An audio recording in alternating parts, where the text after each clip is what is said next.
Une nuit étoilée à Flavigny-sur-Ozerain, au détour d'une ruelle ou d'un chemin, une fenêtre s'illumine. Depuis 5 ans, les habitants de la cité médiévale exposent des crèches aux fenêtres de leur maison. Les visiteurs viennent de toute la Bourgogne pour les admirer. L'enfant Jésus allongé sur la paille ou le berger qui guide son troupeau, chacun a représenté la scène de parenthèse enchantée en plein hiver. Les crèches émerveilleront les âmes et les cœurs de Flavigny jusqu'au 12 janvier. Perché sur la colline, l'église de Beaugneux domine ce petit village du Luberon. Quittons Beaugneux pour se rendre à Allot, aux portes de Marseille. Ici, le centonnier Gilbert Orsini réalise cette immense crèche avec 800 santons. C'est lui qui les a façonnés. Il faut qu'ils soient heureux et paisibles surtout. Ce qui représente une époque, je crois, où même si à l'époque les gens travaillaient, il y avait beaucoup de petits métiers, mais tout le monde gagnait sa vie. Il y avait beaucoup moins de chômage, je trouve beaucoup moins de soucis. Je pense qu'ils étaient plus heureux qu'actuellement. Dans la crèche, les vieux métiers s'animent. Le rémouleur, l'étameuse, représentation de la Provence d'antan et de la vie dans les villages. Les vieilles pierres, elles, sont toujours là, ainsi que la volonté de perpétuer un patrimoine. Que la crèche est une tradition née au XVIIIe siècle. Les santons, santounes en provençal, signifie petit saint. Plus tard, ils prendront notamment les traits des personnages de la pastorale autour de la bergerie. Bien entendu, il y a la nativité, hein. Après les bergers, les rois. Dernière étape et dernière crèche exceptionnelle au milieu du cloître Saint-Trophime à Arles. Le salon des Santonniers et sa crèche attirent chaque année des milliers de visiteurs venus observer ces tableaux animés qui dépassent la seule célébration de Noël. Plutôt un hommage aux anciens, à leur quotidien et à cette tradition toujours aussi vivace en Provence. Les personnages de la pastorale ont du caractère et une histoire propre pour animer la crèche provençale. Le départ de la crèche, c'est que toutes les personnes chères à sa famille soient près de la nativité. Puisque à la Révolution, lorsque les églises sont fermées, on se met à faire les petits saints pour faire la crèche et on se met soi-même, c'est-à-dire le boulanger se fait. Et devant l'enfant Jésus, de petits miracles se produisent. L'aveugle retrouve la vue, son fils et l'espoir. Le gitan voleur fait acte de repentance, mais le ravi de la crèche ne devient pas brillant. Il aime la vie. Tout simplement.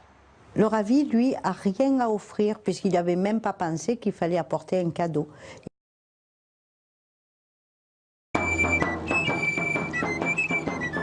Musique traditionnelle, danse en costumes provençaux, défilé de gardiens et de charrettes, remonté dans le temps, et le défilé de moutons, comme chaque année dans le centre-ville, chèvres et brebis parades, ça bouchonne dans les ruelles. 2800 brebis, brebis mères. Et une centaine de chèvres et une quinzaine d'ânes de Provence. Les bergers en Provence exposent au plus grand nombre leur métier et leur savoir-faire d'antan au moment de la transhumance. Ça donne des très bonnes marcheuses, ça adapté à la transhumance. Parce qu'à l'époque, on transhumait à pied, bon, maintenant ça se fait par camion. C'est une tradition qu'on descend d'alpage et on passe dans les villes pour ramener les troupeaux. Dans nos exploitations en Provence. Le public est venu en nombre, des milliers de sourires, les citadins peu habitués à admirer ce type de spectacle.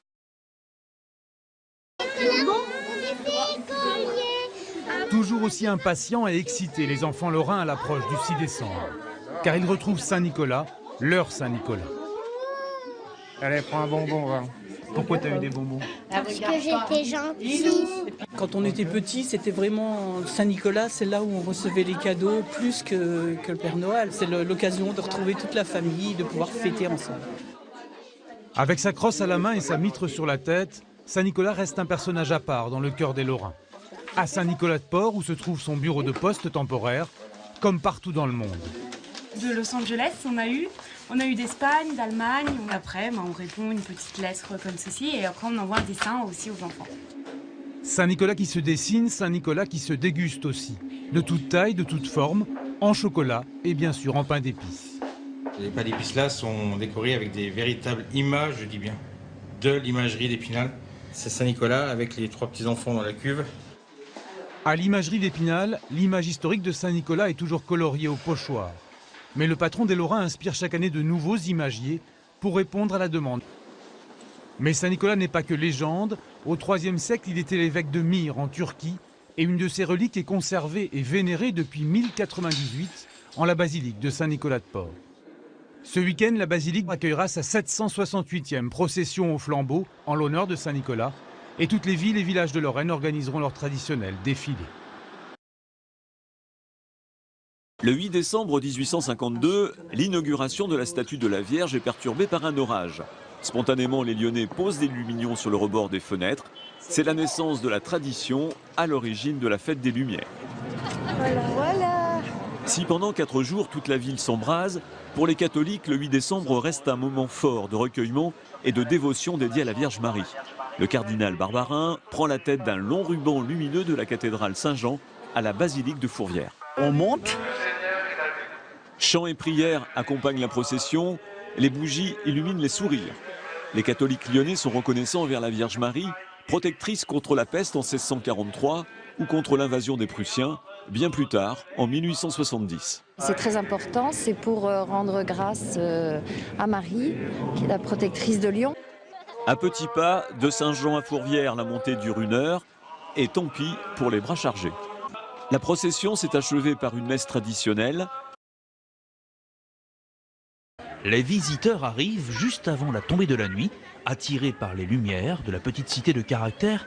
Rochefort-en-Terre, c'est habituellement moins de 700 habitants, mais plusieurs milliers de passants toutes ces soirées de décembre enluminées. Les murs de schiste et de granit, vieux de 100, 200, voire 400 ans, sont mis en valeur par 15 km de guirlandes électriques. C'est devenu une tradition depuis l'an 2000. À quelques lucioles près, voici ce qu'ils vont découvrir. Une ambiance très particulière qui hier soir n'existait pas encore, sauf place Kléber, où nous avons pu filmer les derniers réglages lumière du sapin géant.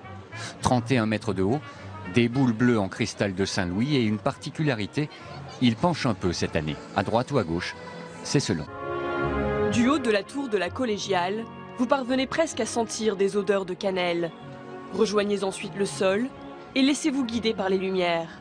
Elles donnent l'impression d'entrer dans un monde à part. Bonsoir, venez rentrer dans le chalet. Un émerveillement visiblement contagieux. Celle-là, vous voulez peut-être la voir? Au détour d'une allée, la crèche. Moi, je trouve que c'est beau. Surtout, il y a un beau bien lumineux. Vous avez hâte que ce... À Kaisersberg, Noël est une invitation au voyage dans un marché encore préservé. On s'y promène, on y flâne au gré des chalets avec le sentiment de se laisser doucement glisser dans une bulle chaleureuse. Une atmosphère envoûtante, le vrai Noël alsacien. Unique, c'est l'esprit de Noël, le vrai esprit de Noël. Loin de l'agitation des grandes villes, blottis au pied de l'église, seulement quelques chalets et des objets traditionnels du Noël alsacien. Voilà pourquoi ce marché est si particulier. Chaud, marron chaud. Pour se réchauffer ou simplement pour vivre cette ambiance, Chaud, chaud, chaud. le stand de Frédéric est incontournable. Marron cuit à l'ancienne, depuis 3 générations. Le marché de Kaisersberg peut être le plus bel endroit pour allumer notre première bougie de l'Avent et entrer dans le temps de Noël. À quelques kilomètres de là, Riedwihr s'est transformé. Les maisons à colombages illuminées rivalisent entre elles. Pour découvrir le village, il faut s'aventurer, se perdre dans les ruelles étroites, dans les cours, où se cachent des trésors insoupçonnés. Ça fait rêver. Messieurs, dames. Il flotte dans l'air bien emmitouflé. C'est tout le monde, hein. Un plaisir à partager. Juste un verre pour se réchauffer avant de poursuivre notre visite de ces marchés enchanteurs. À Egisheim, dans l'un des plus beaux villages de France, Léon IX, l'unique pape alsacien, semble veiller sur la... Tous ces marchés, encore préservés, sont autant d'histoires à raconter, car depuis toujours ils sont le cœur et l'âme des Noëls d'Alsace. La petite Venise, les maisons à colombages, le plus beau des décors pour profiter d'un concert à ciel ouvert. Le temps d'une soirée, ces canaux étroits vont résonner des chants de Noël, interprétés par les enfants.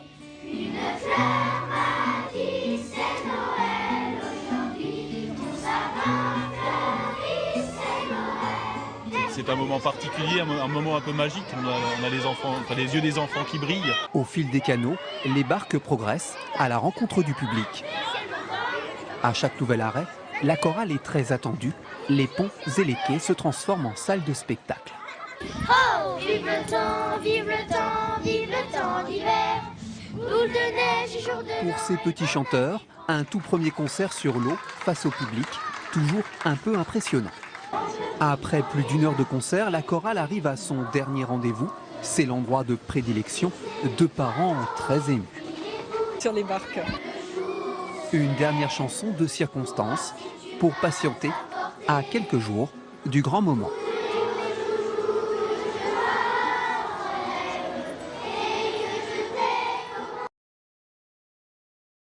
Dans ce cadre, les consommateurs pensent à la fête, mais pas seulement. En cette période, nous avons le temps de réfléchir au passé de notre village, presque millénaire.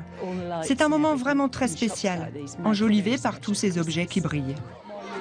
L'histoire avec un grand H est omniprésente dans ce village. Les représentants de la municipalité remontent le temps. L'église, construite au tout début du XIIIe siècle, accueille dans toute sa beauté l'écrivain qui a vendu le plus de livres au monde, c'est-à-dire William Shakespeare.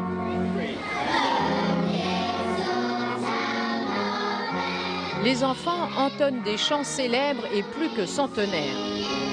Les chorales de Noël, dans les rues d'Angleterre, sont aussi incontournables que les sapins.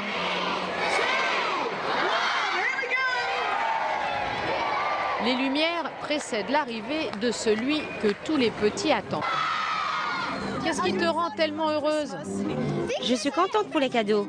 Le Père Noël et le petit Jésus. C'est super! À Naples, Noël a sa propre rue.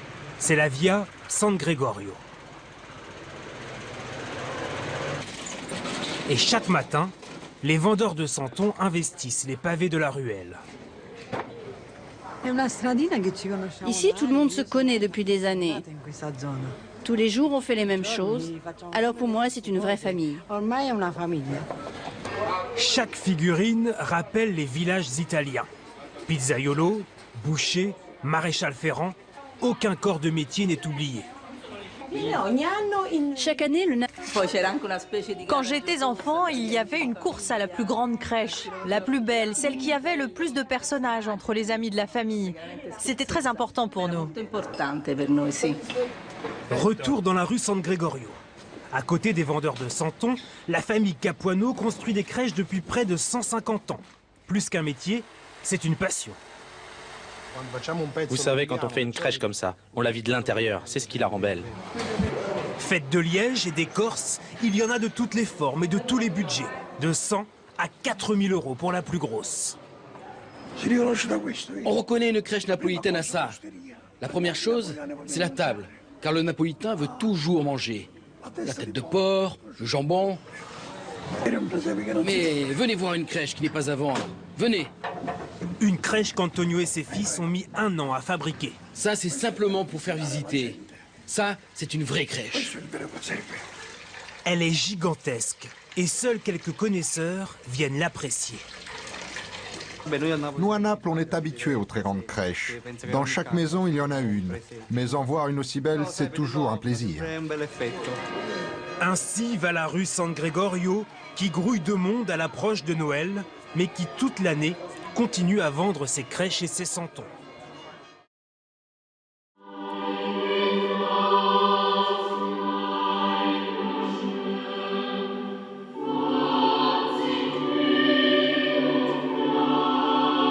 La gloire de Dieu et le bonheur de l'homme est leur devise. Ils chantent pour célébrer Noël. Les petits chanteurs de l'abbaye de Wilten, à Innsbruck, font partie d'une école chorale vieille de 8 siècles, la plus ancienne d'Europe, dit-on.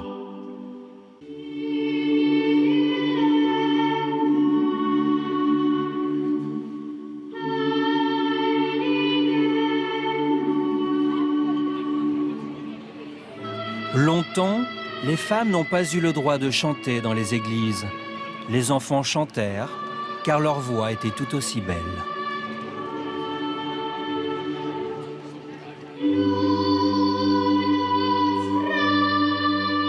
Chanter pour la venue de l'enfant roi. Non loin de l'abbaye, dans son atelier, il crée des crèches en bois depuis 40 ans. tel un magicien.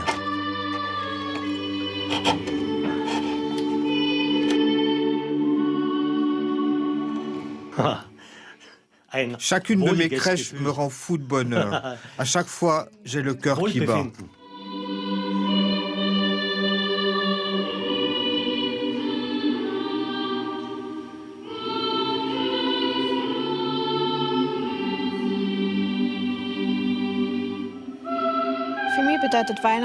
Noël, pour moi, c'est toute ma famille réunie. Et mon plus beau souvenir de Noël, j'avais 6 ans, c'est quand j'ai vu tous mes cadeaux sous le sapin.